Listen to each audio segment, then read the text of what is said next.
Practical English Podcast. Welcome to today's listening practice session. Before we begin, let me ask you a few questions to think about. Do you feel comfortable having everyday conversations in English? When was the last time you spoke English outside of class? What stops you from practicing more often? In this episode, we're focusing on daily conversational English, the kind of English you need when you're at work, shopping, or meeting new people. This is not about grammar rules or textbook exercises. This is about real communication in real situations. Let's start building your confidence together. Every conversation needs a beginning, and the way you start can set the tone for everything that follows. When you meet someone, you might say, "Hello, how are you today?" Or, "Hi, great to see you." These greetings are universal. They work in almost any situation. But here's something important. In English-speaking cultures, these greetings are often followed by small talk. You might ask, "How was your weekend?" Or, "Did you do anything interesting lately?" These questions show you're interested in the person. They're not just formalities. Let's practice a few opening phrases together. "Good morning. It's nice to meet you." "Hey, how have you been?" "Hi there. I haven't seen you in a while." Notice how each greeting has a slightly different energy. "Good morning, it's nice to meet you" is more formal. You might use this at work or with someone older. "Hey, how have you been?" is casual. This works with friends or colleagues you know well. The key is matching your greeting to the situation. Now let's talk about what comes next. After you greet someone, you need to keep the conversation moving forward. One technique is to ask open questions. These are questions that need more than yes or no answers. Instead of, "Did you have a good weekend?" try, "What did you do this weekend?" The first question can be answered with just yes. The second question invites the person to share a story. This makes the conversation richer and more natural. Once you've started a conversation, the challenge is keeping it going smoothly. Think about conversations like a river. The water needs to keep flowing. If it stops, the conversation feels awkward. One way to maintain flow is through what I call conversation bridges. These are phrases that connect one topic to another. For example, someone tells you they went to the beach last weekend. You could say, "Speaking of the beach, have you tried that new seafood restaurant downtown?" You've created a bridge from beach to seafood restaurant. Another bridge phrase is, "That reminds me of something." If someone mentions traveling, you might say, "That reminds me of a trip I took last year. I visited a small mountain village and met the most interesting people." These bridges prevent those uncomfortable silences that can happen in conversations. Let me share another technique. It's called echoing. When someone shares information, you repeat part of it back in a question form. They say, "I've been really busy with my new project." You respond, "A new project? That sounds interesting. What kind of project is it?" By echoing new project, you show you're listening and you're interested in learning more. This technique works especially well when you're not sure what to say next. It gives you time to think while keeping the conversation active. Now, let's talk about showing engagement. When someone is speaking, you can use small verbal signals to show you're listening. Phrases like, "I see," "That's interesting," or "Really?" keep the speaker motivated to share more. These are called conversation encouragers, and they're essential for natural dialogue. Your vocabulary determines how precisely you can express yourself. But here's what many learners don't realize. You don't need to know thousands of words. You need to know the right words and how to use them. Let's focus on practical phrases for daily situations. When you want to show agreement, you can say, "I completely agree." "You're absolutely right." "That's exactly how I feel." Each of these has a slightly different strength. "I completely agree" is strong and confident. "You're absolutely right" gives full credit to the other person's idea. "That's exactly how I feel" adds personal emotion. Now, disagreeing politely is an art. In English, we often soften disagreement to maintain good relationships. Instead of, "That's wrong," try, "I see your point, but I think differently about this." "That's an interesting perspective. My view is slightly different." "I understand where you're coming from, though I'd approach it another way." Notice how each phrase acknowledges the other person before presenting your different opinion. This is called diplomatic disagreement, and it's crucial for professional and social situations. Let's practice transitioning between topics. Sometimes conversations naturally shift from one subject to another. You can guide these transitions smoothly. Use phrases like, "On a related note," "That brings up another question." Changing the subject slightly. Listening is just as important as speaking, maybe even more important. When you listen actively, you're not just waiting for your turn to talk. You're processing what the other person says and responding thoughtfully. Here's how to develop active listening. First, focus completely on the speaker. Put away your phone, make eye contact, show with your body that you're present.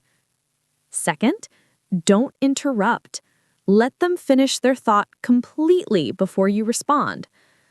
Third, ask clarifying questions if you don't understand something.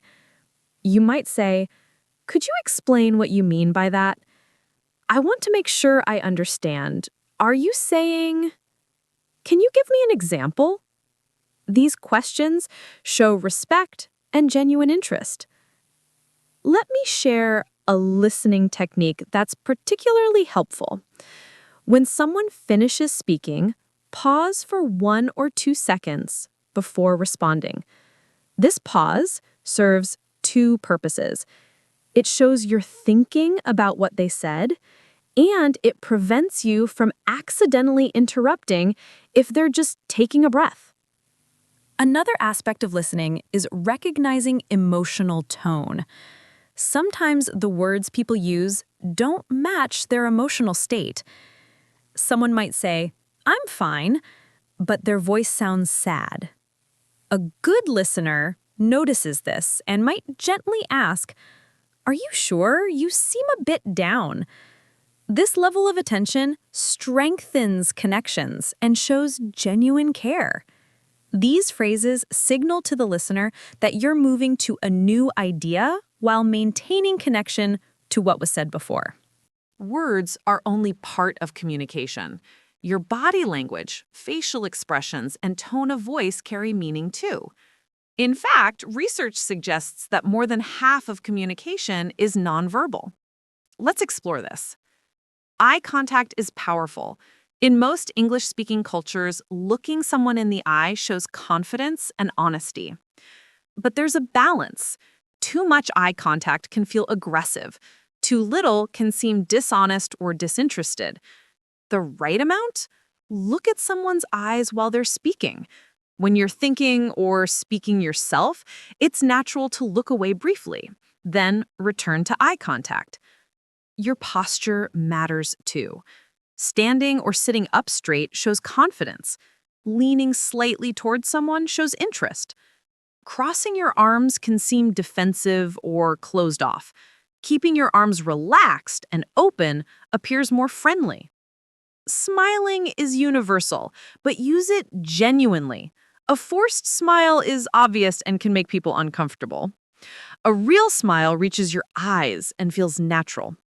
Now let's talk about tone of voice. The same words can mean completely different things depending on how you say them. That's great, said with enthusiasm, means you're genuinely happy. That's great, said flatly, might indicate sarcasm or disappointment. Practice varying your tone to match your intended meaning. When telling a story, add energy to your voice. When expressing sympathy, soften your tone. When making a point, add emphasis to key words. Idioms add color to your English. They make you sound more natural and fluent. An idiom is a phrase where the meaning isn't clear from the individual words. For example, break the ice doesn't mean literally breaking frozen water. It means making people feel comfortable in a new social situation.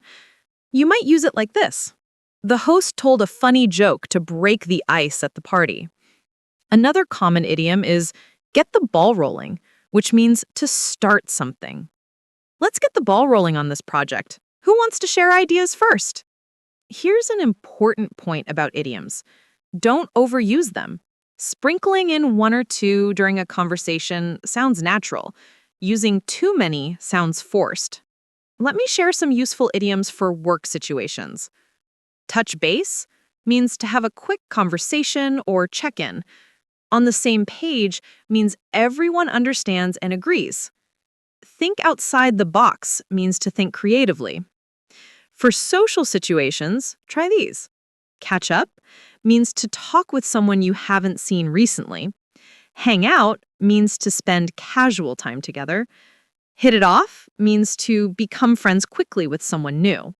Practice using these in sentences until they feel comfortable. Stories make conversations memorable. They create emotional connections and help people understand your experiences. Good storytelling in conversation follows a simple structure. Start with a hook. This grabs attention. Something funny happened to me yesterday. I had the strangest experience last week. Let me tell you about a challenge I faced. These opening lines make people curious to hear more. Next, provide context. Where were you? Who was involved? I was at the grocery store, pushing my cart down the frozen food aisle. Then, share the main event. This is the heart of your story. Suddenly, I noticed a small child standing alone, crying. I looked around, but couldn't see any parents nearby. Include sensory details. What did you see, hear, or feel? The child's face was red, tears streaming down. Other shoppers were walking past, but no one was stopping. Finally, conclude with the outcome and perhaps a reflection. After a few minutes, we found his mother in the next aisle. She was so relieved, and the little boy's tears turned to smiles. It reminded me how important it is to help others, even in small ways. Notice how this structure creates a complete narrative arc. When you tell stories in English, don't worry about using perfect grammar. Focus on communicating the experience clearly and engaging your listener. Let's practice real-life situations. We'll start with ordering at a coffee shop. Imagine you walk into your local cafe, the barista greets you. You might say, "Good morning. I'd like a medium cappuccino, please." The barista asks, "Would you like any flavor added?" You respond, "Yes, could I have vanilla? And make it with oat milk instead of regular milk, if that's possible." Notice the polite language. Could I have, and if that's possible, show courtesy. The barista says, "Of course. Anything else?" You add, Actually, yes. Do you have any pastries that are fresh today? We just baked blueberry muffins this morning. Perfect. I'll take one of those as well, please. This simple interaction contains several conversational skills. You made your main request clearly. You asked follow-up questions. You used polite language. And you confirmed your order. Now, let's imagine a slight complication. The barista says, "I'm sorry, we're out of oat milk. Would almond milk work for you?" This is a perfect chance to practice flexibility in conversation. You could respond, "Oh, that's all right. Almond milk is fine, thank you." Or if you have dietary restrictions, "I'm actually allergic to almonds. Could I have soy milk instead?" The key is responding naturally to unexpected changes without getting flustered. Another common situation is bumping into neighbors. You're checking your mailbox and you see your neighbor doing the same. You start, "Hi there. Beautiful day, isn't it?" They respond, "It really is. Perfect weather for being outside." You continue, "I've been meaning to introduce myself. I'm Mia. I moved into apartment 3B about a month ago." "Nice to meet you, Mia. I'm in 3D, right across the hall. Welcome to the building." "Thank you. How long have you lived here?" "About 3 years now. It's a great neighborhood. Very quiet and friendly." "That's wonderful to hear. I was hoping it would be peaceful. By the way, is there a good grocery store nearby?" "There's an excellent one about 2 blocks south. They have fresh produce and reasonable prices. I can't remember the exact name, but you can't miss it. It has a green awning." "That's helpful. Thank you so much. I'll check it out this weekend." "No problem. If you ever need any recommendations or have questions about the area, just knock." "I really appreciate that. Have a great day." "You too." This conversation demonstrates several important skills. The greeting was warm and weather-related, which is common small talk. The introduction was natural, including your name and apartment number. You asked a practical question about the neighborhood, which gave the neighbor a chance to be helpful. And you ended with gratitude and a friendly closing. Workplace conversations require a slightly more formal approach, but they're still conversational. Imagine you're in the break room and a colleague walks in. You say, "Morning, Alex. How's your week going so far?" "Pretty busy. We have that big presentation on Friday, so I'm preparing for that. How about you?" "Similar situation here. I've been working on the marketing report. Actually, I wanted to ask your opinion about something." "Sure, what's up?" "I'm trying to decide between 2 approaches for the social media campaign. Do you have a minute to look at some ideas?" "Absolutely. Let me grab my coffee and we can chat." "Great, thanks. I really value your perspective on these things." Notice the professional but friendly tone. You acknowledged their busy schedule, you asked permission before requesting their time, and you expressed appreciation for their help. Later, after they've helped you, you follow up. "Thanks so much for your input, Alex. That really helped clarify which direction to take." "No problem at all. Let me know how it turns out." "I definitely will. And if you need a second opinion on your presentation, I'm happy to help." "I might take you up on that. I'll let you know." This exchange shows reciprocity. You're willing to help in return for the help you received. This builds good working relationships. We've covered a lot today. Let's recap the essential skills for daily conversational English. Start conversations with appropriate greetings and follow-up questions. Keep conversations flowing with bridges, echoing, and engagement phrases. Build your vocabulary with practical expressions for agreeing, disagreeing, and transitioning topics. Practice active listening by focusing completely, avoiding interruptions, and asking clarifying questions. Pay attention to nonverbal communication through eye contact, posture, and tone of voice. Use idioms naturally to add color to your speech. Tell stories with clear structure that include hooks, context, events, and conclusions. Handle real-life scenarios like coffee shops, meeting neighbors, and workplace interactions with appropriate language for each setting. The most important thing to remember is this: conversation is about connection, not perfection. Every time you speak English, even if you make mistakes, you're building confidence and improving your skills. Don't wait until you feel ready. Start having conversations now. Practice with anyone who will listen. Join language exchange groups. Talk to yourself in English at home. Use English in shops and restaurants when you can. The more you practice, the more natural it becomes. Thank you for spending this time practicing listening and learning today.